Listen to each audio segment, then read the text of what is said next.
الحمد لله وحده والصلاة والسلام على من لا نبي بعده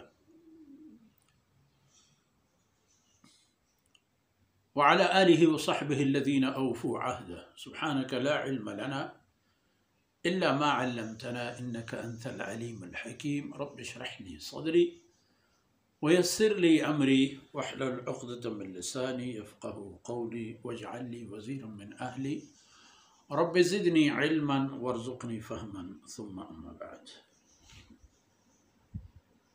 أعوذ بالله من الشيطان الرجيم.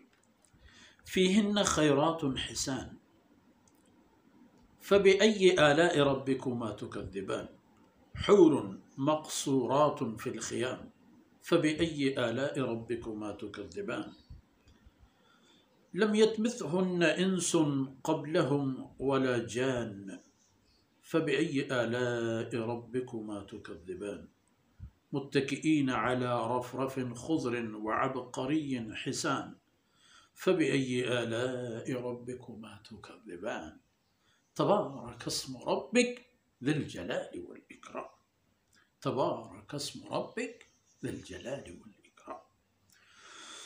سبحانك لا علم لنا إلا ما علمتنا إنك أنت العليم الحكيم. رب اشرح لي صدري ويسر لي أمري واحلل عقدة من لساني يفقه قولي واجعل لي وزيرا من أهلي رب زدني علما وارزقني فهما. ثم أما بعد. گرامی قدر بھائیوں، بہنوں اور پیارے بچوں، سورہ رحمان متقین کے لیے جو فرمایا وَلِمَنْ خَافَ مَقَامَ رَبِّهِ جَنَّتَانِ، پھر فرمایا وَمِن دُونِهِمَا جَنَّتَانِ. اب یہ دوسرے قسم کے جو دو جنتیں ہوں گی، ان میں کیا کیا باتیں تھی؟ ان میں وہ الگ دنیا ہے. جو کچھ دونوں جنتوں میں ہے جو پہلے ان کی بات ہوئی وہ الگ اور یہ الگ، کیونکہ من دونہما، ان کے علاوہ، وہ تو ہیں ہی، ان کے ساتھ یہ دو اور بھی ہیں. اب ان جنتوں میں فرمایا فیہن خیرات حسان، اہل جنت کے لیے اللہ رب العزت نے اس جنت میں ایسی شریکہائے حیات پیدا فرمایا ہے اور ان کے انتظار میں بٹھا رکھا ہے کہ جو انتہائی بہترین اخلاق اور ادب اور تمیز کے مالک ہیں. بہترین خیرات، خیر ترین انسان جو ہوتا ہے ان سے بھی زیادہ خیر. یہ الگ بات ہے کہ اللہ رب العزت یہ سب کچھ انسان کو دے دیتا ہے. یہ الگ بات ہے کہ اس انسان کی زوجہ بحالت ایمان اگر اس کے ساتھ جنت جائے گی تو وہ ان کی ملکہ ہوگی. ان تمام باتوں کے علاوہ فرمایا ان کے لیے خیرات،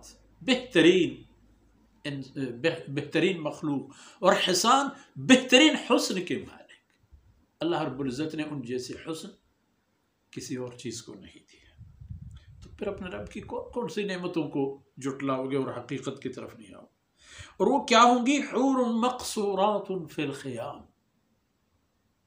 وہ ایسی حوریں ہوں گی کہ جو مخصوص قسم کے خیموں میں جو اللہ رب العزت نے خوبصورتی کی بنیاد پر بنا کے وہاں نصب فرما دیے ہیں، ان خیموں میں رہ رہی ہے، اور محدود ہیں ان کے وقت اور فرصت انہی خیموں میں. نہ باہر، نہ کوئی سیر و تفریح، نہ کوئی ادھر ادھر آنا جانا نہیں. اپنے خیموں میں موجود، اور وہ نقل و حرکت بھی وہیں تک محدود.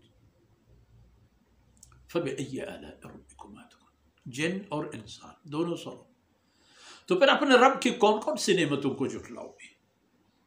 لم یطمثہن انس قبلہم ولا جان، ان حوروں کو آپ کی جنت جانے سے پہلے تک آپ کے علاوہ نہ کسی جن نے ہاتھ لگایا ہے نہ کسی انسان نے. کسی بھی مخلوق کی ہاتھ زد سے محفوظ. نہ کوئی جن نہ کوئی انسان۔ اللہ رب العزت نے اپنے امر کن فیکون سے پیدا فرمائے ہیں، ان کی ہر چیز اللہ رب العزت نے اپنی مشیت اور مرضی کے مطابق اپنے جنتی بندے کی صلاح اور فلاح اور اس کی خوشی کے لیے پیدا فرما کے باہر رکھ دیا۔ اور پھر یہ اہل جنت میں جب جائیں گے، ان جنتوں میں، من دونہما والی جنتوں میں، متکئین علی رفرف خضر، ایک مخصوص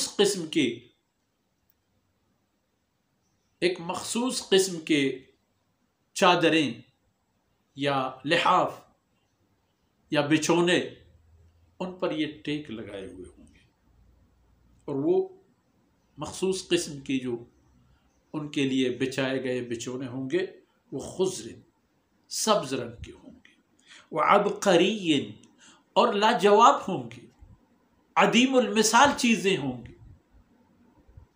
اس لیے تو آن حضرت صلی اللہ علیہ وسلم نے حدیث قدسی کے حوالے سے ویسے پہلے بھی فرمایا تھا کہ جنتی کو جنت میں جو کچھ ملیں گے وہ وہاں ان کی مثال کہیں اور ہوگی بھی نہیں،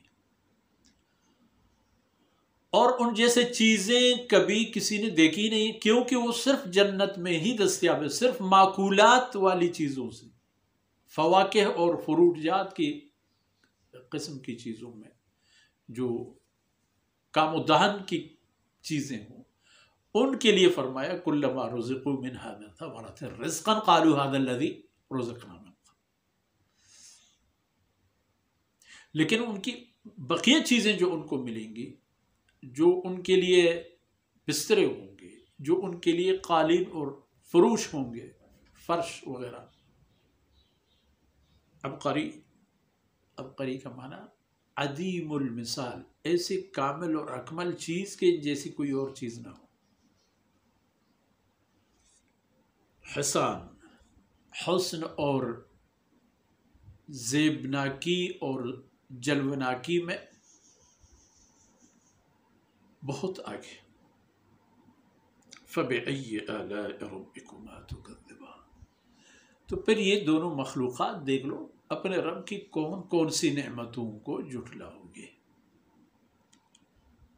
یہ سب باتیں دیکھ لیا اپنے بندے خاکی، اے جن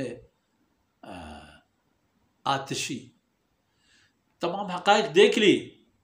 الرحمن علم القرآن، تبارک اسم ربک ذی الجلال والاکرام، پاک برکت والی اور بے عیب ہے تیرے رب کا نام نامی اور اسم گرامی،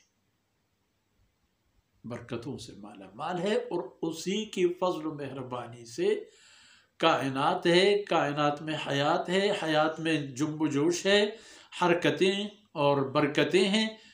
تبارک اسم ربک، یہ تیرے رب کی برکت سے، اس کے نام کی برکت سے، اس کے وجود کی برکت سے ہے۔ تو اس کا معنی یہ ہے کہ اللہ رب العزت نے ہی یہ قرآن جو نازل فرمایا ہے، اے بنی آدم، اے جن و انسان، دونوں کا رخ اسی قرآن کی طرف ہونا چاہیے، اور وہ بھی طوعاً و کرہن، پسند ناپسند کو چھوڑو، بادل خواستہ اور بادل ناخواستہ قرآن کی طرف جاؤ، قرآن کے بنو، اور قرآن کو اپنی زندگی میں جگہ دو، قرآن کو اپنا ہادی بنا، رہبر بنا، قرآن کو اپنی روشنی بنا۔ قرآن پر چلو گے تو یہ جو تمام نعمتوں کا تذکرہ ہوا، قرآن کو مانو گے، یقین کرو گے، اس کے احکامات پر چلو گے تو یہ ملیں گی، آپ ہی کو ملیں گی، مجھے ہی ملیں گی، شرط ایمان و اعمال صالح۔ فمن کان یرجو لقاء ربہ، سورہ کہف کی آخری آیتیں، فمن کان یرجو لقاء ربہ فلیعمل عملا صالحا، دو کام ضرور کرنا ہے، عمل صالح اور شرک سے اپنے آپ کو بچانا۔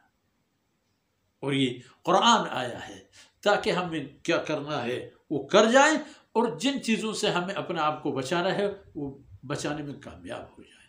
انسان کا رخ اس طرف موڑنا ہے، انسانیت کا رخ اس طرف موڑنا ہے، جنات کا رخ اس طرف موڑنا ہے، جنات کو اپنے دائرے میں اور انسان کو اپنے دائرے میں۔